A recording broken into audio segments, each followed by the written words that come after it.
right, you guys, it's been a crazy week. I am super busy with a lot of stuff going on, all created by myself.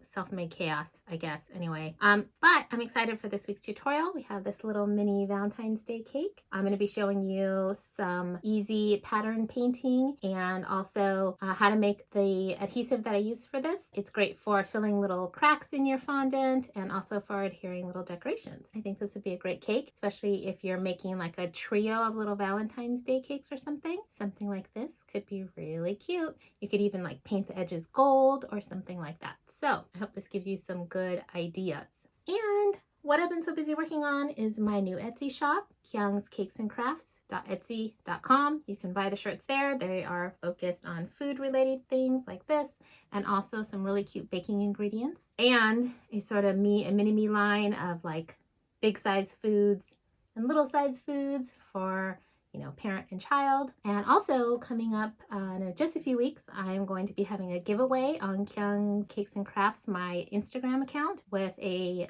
fellow caking friend and also an event industry friend. And I think that's going to be really exciting. I think that's coming up in March. Yeah, so anyway, with all that said, let's get to the tutorial, the business at hand. So basically, to start, I've got a piece of parchment that I've taped down to a cutting surface, and I've just put a thin layer of vegetable shortening on it, and then I've rolled a piece of fondant that is about 1/8 of an inch thick or so, and I'm just going to place that on, smooth it out. And then I have my template that I made earlier. It's just concentric hearts. And I'm going to take each piece and place it onto my fondant. So just spread a little bit on the back of these pieces. Not too much because I'm going to end up painting on this fondant. Okay, so once I have one piece down, I'm just going to trace around it with my tool. Then I can put my next pieces in. And I'm just going to keep doing that until I get all of the outlines in. And then the next step is to just cut this out. You could wait a little bit for this to stiffen up a little bit so when you cut it out it doesn't stretch, or you can stick it in the fridge for maybe a couple of minutes just for it to firm up a bit, or use the freeze spray that I showed you in the last tutorial if you ended up ordering some. And we're just going to cut these out. We're not going to move them though, we're just going to cut them out.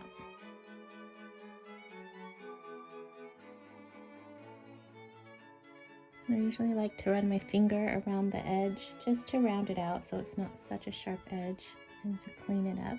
And then I'm just going to cut out the inside shapes. Make sure your blade is really sharp.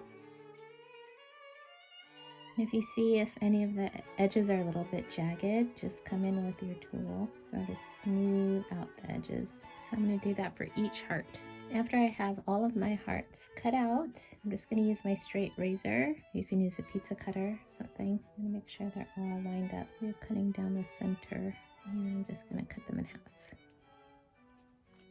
Leaving it all stuck down though. So for this week, I decided to paint with my edible art paints again from Sweet Sticks because I really enjoyed it, and because I'm just going to sort of layer on some florals. Like I said before, just got to shake them up really well. So I've put some red and white into my little wells here, and I'm just going to draw from the wells and mix over here. So first I'm just laying down some basic shapes.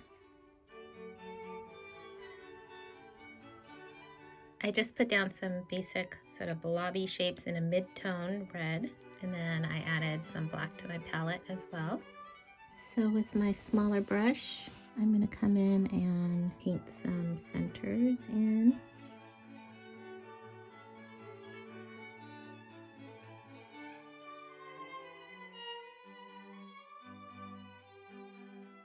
Then with a medium-sized brush, I'm just going to dip into some white and red. Just do a few little brush strokes in the front of each flower to indicate that these are the front petals. And you want to make sure you're sort of cupping them around the bottom shape, so it's like an outer, a left, right, and a center sort of situation. This is supposed to be simple and not complicated. It's more like a sort of all over pattern floral look rather than spending too much time detailing each flower. So I've added some green and yellow to my palette. I'm gonna mix that up. Take some of the red to make a little bit more of an olivey color.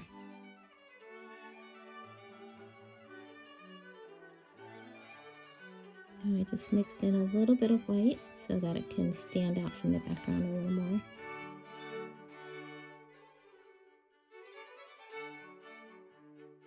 I'm just going to paint little leaves all over.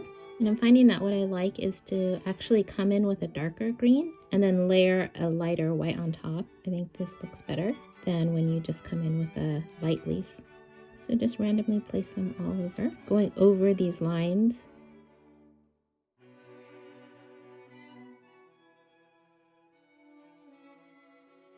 Okay, so I have all the darker green leaves in, so I'm just going to dip into some of my white and then back into green, and then I'm just going to lay some strokes on top of each of those darker green leaves. I don't have to fill them in completely.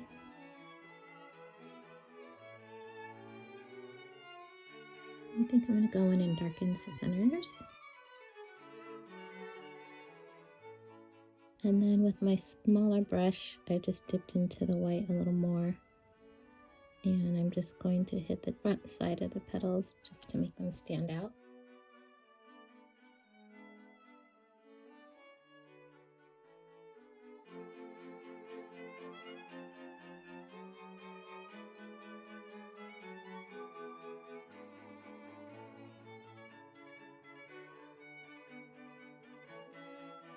So for cakes like this, I like to keep the floral painting pretty easy because you don't want to spend hours painting each individual flower. That's not really the important part. It's an overall look you're going for. I mean, we are in the business of trying to make money, and so you don't want to spend hours and hours on your decorations if you don't have to. Oftentimes, an impressionistic sort of painting style is very effective and the way to go. Now I'm just going to let this dry for a few hours, or even overnight would probably be better, so that it can firm up, but just let it dry flat and we will apply it to the cake. So it's actually been a couple days that I let my pieces dry flat. They're over here.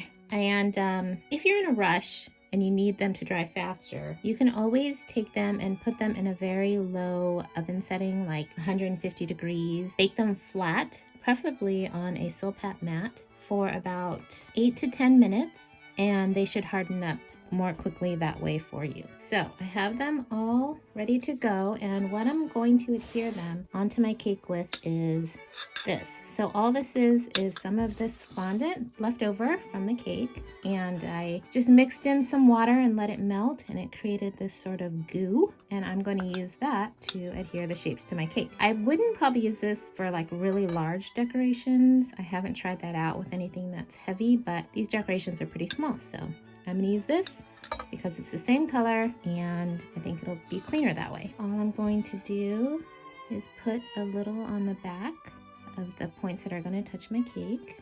And then I'm just going to place this, hold it for a couple of seconds. You don't want to put too much of that stuff on because you don't want it to slide around too much.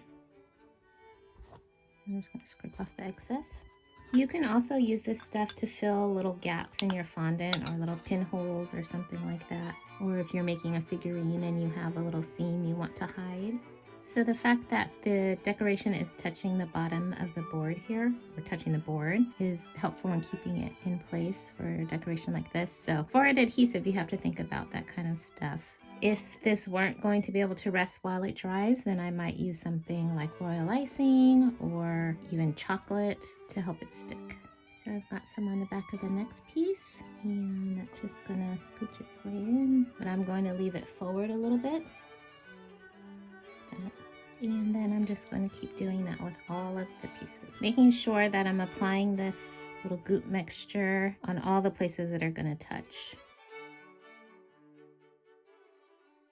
Okay, so it is helpful to do this while your fondant is fresh on your cake. That way it's still soft enough and you can sort of press these shapes into it just to help it adhere a little more. I've decided that I'm not going to put the inside last little piece in. I want it to be open. I think it's just going to look better that way. So I would do the same thing, and I'm just going to apply this side onto the heart like that.